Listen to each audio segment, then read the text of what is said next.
Au siège de la diplomatie malienne, une journée dédiée à la coopération bilatérale entre le Mali et l'Union européenne. Le ministère des Affaires étrangères et de la coopération internationale ouvre ses portes aux diplomates européens pour un dialogue politique de haut niveau.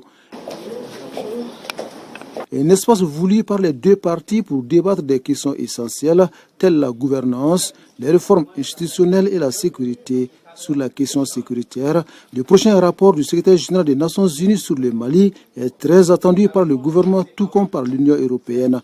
Ce rapport qui sera présenté en mars va dresser le bilan des 6 derniers mois. Il est important que des progrès puissent avoir été enregistrés dans la mise en œuvre de l'accord pour en valider toute l'importance et aussi pour conforter les acteurs, les partenaires qui souhaitent que le mandat de la MINUSMA puisse continuer à se poursuivre, si bien évidemment c'est le souhait des autorités maliennes, ça va de soi. Mais là, ce sont vraiment des échéances très importantes et nous serons présents pour faire valoir les progrès qui ont pu être enregistrés, pour souligner aussi ceux qui doivent encore l'être, de façon à ce qu'entre mars et juin, toutes les mesures complémentaires puissent encore être prises pour donner tout son poids à la position malienne et à l'intérêt sous-régional d'ailleurs pour cette question, dans la perspective du renouvellement du mandat de la MINUSMA.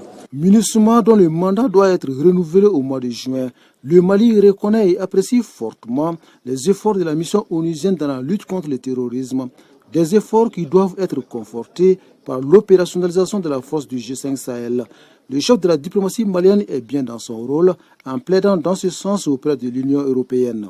Je devais demander ce soutien-là à l'Union européenne. Il s'agissait bien sûr pour l'Union européenne de travailler avec nous pour un plaidoyer dans des instances internationales telles que le Conseil de sécurité des Nations Unies pour permettre à la force conjointe du G5 Sahel d'avoir un financement pérenne, mais également d'être mise sous le chapitre 7 de la Charte des Nations Unies. Cela permettrait vraiment à la force conjointe d'être efficace et opérationnelle sur le terrain. Au sortir de la rencontre, un sentiment semble être partagé, celui du maintien de ce dialogue politique entre le gouvernement et l'Union européenne. L'intérêt est de favoriser davantage le climat de confiance entre le Mali et ses partenaires européens.